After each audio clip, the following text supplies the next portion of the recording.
बड़ा बयान है जो यहां पर संजय राउत की तरफ से सामने निकलकर आया है कि हिंदुओं को डराने का यह पूरा प्लान है। इधर नागपुर से सीसीटीवी सामने आ रहे हैं, वो फुटेज सामने आ रही है। उन्हें देखकर ऐसा लगता है कि हिंसा एक साजिश की ओर इशारा कर रही है। इतने कम समय में कैसे आखिर 1000 से ज्यादा लोग शहर के भीतर घुस जाते हैं? शाम तक सब कुछ ठीक था तो फिर एकदम से ये दंगा कैसे भड़क गया? क्या कहीं कोई सुनियोजित हिंसा की प्लानिंग थी जिससे कम समय में 4 जगहों पर हिंसा भड़क उठती है? 2 तस्वीरें इस वक्त हम आपको दिखा रहे हैं। वो नकाबपोश उपद्रवी भी आपको यहां पर नजर आ रहे हैं। इनकी धरपकड़ पुलिस ने तेज कर दी है, लेकिन कहां से आ जाते हैं आखिर ये उपद्रवी? पुलिस पर भी सवाल उठ रहे हैं। इंटेलिजेंस फेल्यूर भी इसे कहा जा रहा है। औरंगजेब की कब्र को लेकर चल रहे विवाद के बीच महाराष्ट्र के नागपुर से ये तस्वीरें सामने आई। उपद्रवियों की भीड़ ने 2 जगहों पर हिंसक घटनाओं को अंजाम दिया। भीड़ ने पुलिस पर भी पथराव किया। बड़ा सवाल, नागपुर को सुलझाने की साजिश किसकी?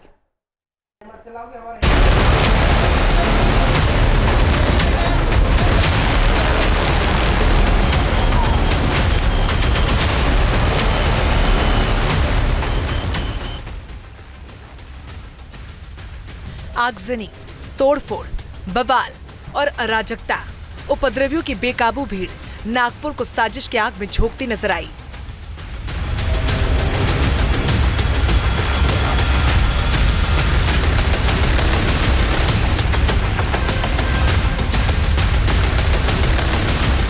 किसी ने गाड़ी को आग लगाई, किसी ने पत्थर फेंके, किसी ने घरों में तोड़फोड़ की और किसी ने भीड़ को भड़काया। औरंगजेब की कब्र को लेकर मचे घमासान के बीच नफरती गैंग ने कोहराम मचाया। करीब 2 घंटे के अंदर नागपुर के 4 इलाकों भालदारपुरा, हंसापुरी, मेमिनपुरा, गणेशपेट में हिंसा भड़की। उपद्रवी पूरी तैयारी के साथ सड़कों पर उतरे और अपने खतरनाक मंसूबों से शहर को सुलगा दिया। रात करीब 8:30 बजे महल के कुछ हिस्सों में हालात बिगड़े। 2 गुटों में झड़प के दौरान उपद्रवियों ने कई गाड़ियों में तोड़फोड़ की, आग के हवाले कर दिया। साथ ही सार्वजनिक संपत्ति को नुकसान पहुंचाया। भीड़ ने लोगों के घरों को भी निशाना बनाया। पूरे चेहरे में पैक थे उन लोग के, पूरे अपने अपने चेहरे ढके हुए थे। हाथ में तलवार, डंडे, बोतलें थी। उसके बाद एकाएक उस कॉर्नर पे उन्होंने हंगामा चालू कर दिया। उसके बाद में हंगामा के साथ साथ में लोगों के शटर, घर को फोड़ना, पत्थरें फेंकना, इतना पत्थरें फेंके। गलियों में गाड़ियां तोड़ते और पत्थर फेंकते उपद्रवी सीसीटीवी में कैद हो गए। इस वीडियो को देखकर अंदाजा लगाया जा सकता है कि भीड़ किस तरह से तैयारी करके आई।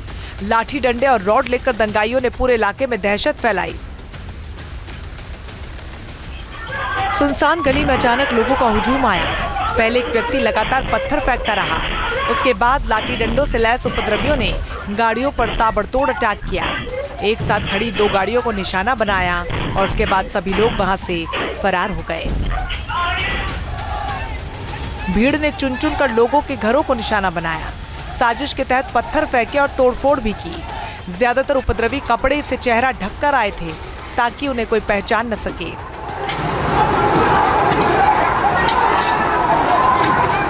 एकदम ऐसा 500-1000 लोग ऐसे दौड़ के आए, पत्थरबाजी की है और घर पे पत्थर मारे और हमारी कार जला दी है। यानी माप था कम से कम 1000 लोगों का।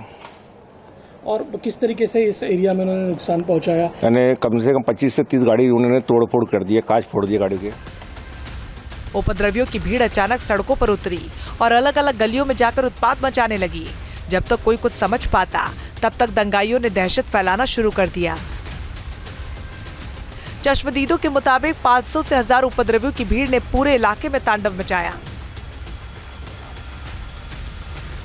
ये सब पत्थर ले लेके दौड़ने लगे। हमारे घर के ऊपर भी पत्थर फेंके, ऊपर बच्चे थे दिखे उनको, उनके ऊपर भी पत्थर फेंके और पूरा हमारे दरवाजा खिड़की पर फोड़ने में लगे थे। गाड़ी गिरा दिए, हमारी कार जला दिए, पूरी जलकर खाक हो गई है। कितने लोगों का मौत था और किस तरीके से वो? 1000-2000 थे लोग। ऐसे दौड़ रहे थे एक में के ऊपर, पत्थर फेंक रहे थे, बड़े बड़े गट्टू फेंक के मार रहे थे, ईटा फेंक के मार रहे थे। भीड़ पूरी तरीके से कंट्रोल से बाहर थी।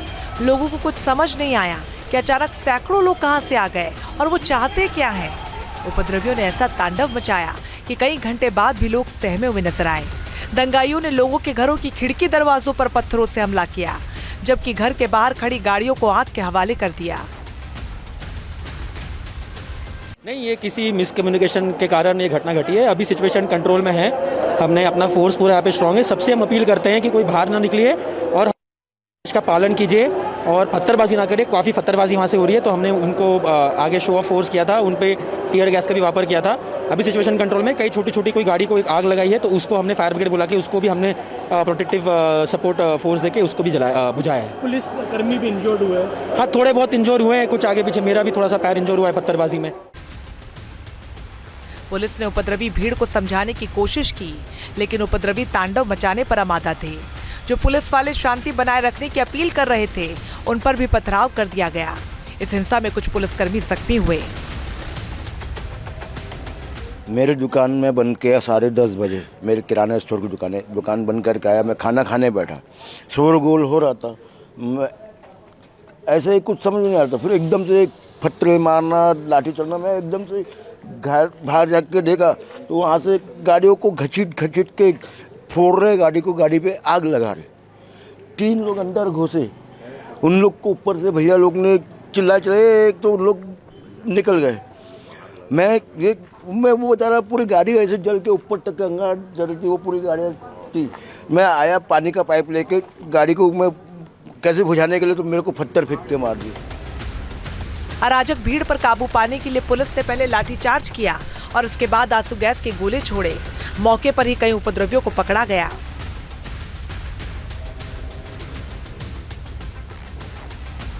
पुलिस ने जैसे ही महल के आसपास के कुछ इलाकों में हालात पर काबू पाया, उपद्रवियों ने हंसापुरी इलाके में तांडव मचाना शुरू कर दिया। रात करीब 10:30 बजे भारी भीड़ अचानक सड़कों पर उतरी और पूरे इलाके में अफरा तफरी फैल गई। कुछ लोग घर पर खाना खाने बैठे थे।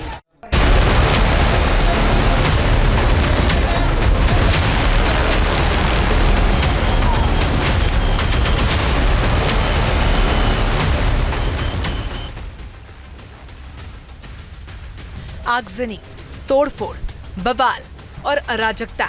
उपद्रवियों की बेकाबू भीड़ नागपुर को साजिश की आग में झोंकती नजर आई।